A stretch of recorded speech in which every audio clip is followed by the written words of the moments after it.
whiskey lovers, and welcome to another one of Mark's Whiskey Ramblings. Our country is still in the grip of the pandemic, the coronavirus, meaning that, well, there's not a lot to do but stay indoors. Now, luckily, we can still go out for a walk.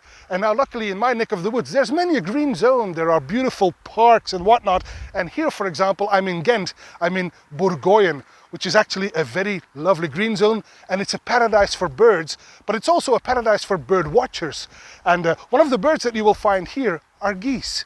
And our geese, that makes for a perfect bridge to the distillery that I would like to talk to you about today, which is Glengoyne. Because Glengoyne actually means Valley of the Geese. It's a distillery in the Highlands, but it's a bit of a schizophrenic distillery basically, because while the still house is in the Highlands, the whiskey actually matures in the Lowlands. How does that work? I can see it. You're wondering, how does that work? I wondered as well, and when I visited it in 2010, it was explained to me. There is a motorway that divides the still house, the distillery proper, and the warehouses. Now that motorway is actually the imaginary border between the Highlands and the Lowlands. So basically the distillery is in the Highlands, but it is distilled in the Highlands, making it a Highland Scotch. But in the Lowlands it is matured. And that's a bit, well, anyway, that's the one I would like to talk to you about today, Glengoyne.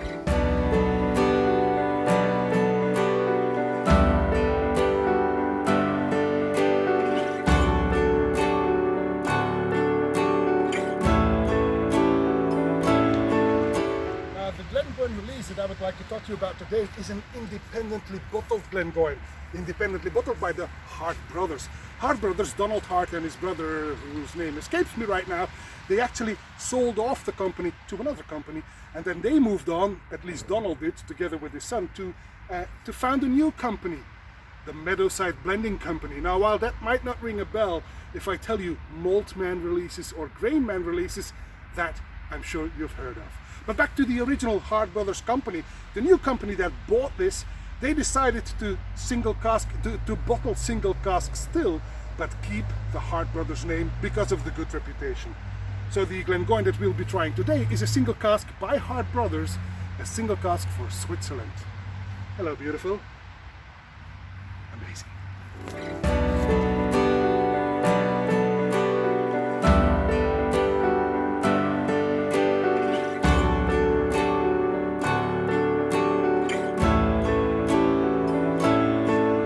Here she is.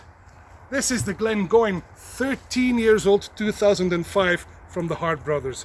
And like I said, a lovely distillery. This was bottled at a whopping 58.1% ABV, and as you can see from the color, it is a single sherry butt. There we go. All right. The things you find in parks, it's amazing. Now, as you can see from the color, this was a sherry cask. This is a full golden, almost coppery to bronze, in fact. And it stinks to the glass, which means it's quite full-bodied, this malt. Here we go on the nose. It's actually pretty dirty. I get some walnuts and wilted flowers. Oh, wait. Wilted flowers? I do, actually. And makeup. I kid you not. You know, the set that you use to make up the kids for Halloween? That's what I'm getting on the nose here. And then some apples in a frying pan. And a bit of chicken broth. It's a bit of a weird combination. It does not really work for me, but what can you do? On the palate.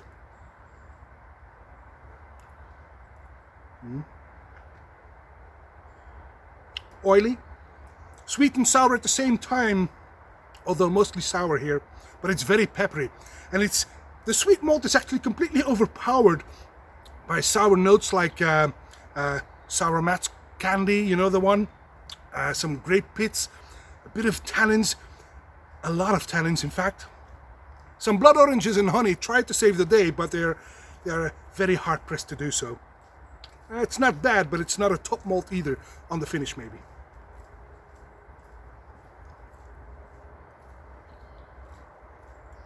Well, the finish is somewhat pleasant, peppery as well, but now I do get some sultanas, some raisins, lots of honey. But the off notes that I had on both the nose and the palate, they linger, making this a somewhat difficult to appreciate malt in my opinion. But what can I say? It's a bottle that I got from Manny my good friend from Holland, he gave me the bottle and it was still almost half full. So I have this little dark premonition that he did not really like it that much either. Having said that, thank you, Manny, for this bottle. It was quite an experience. Not the best Glengoyne I've ever had, but not the worst either by far. And that's all for this Whisky Rambling, and I hope to see you at one of Mark's Whisky Ramblings real soon. And until then, may the malt be with you. Bye-bye.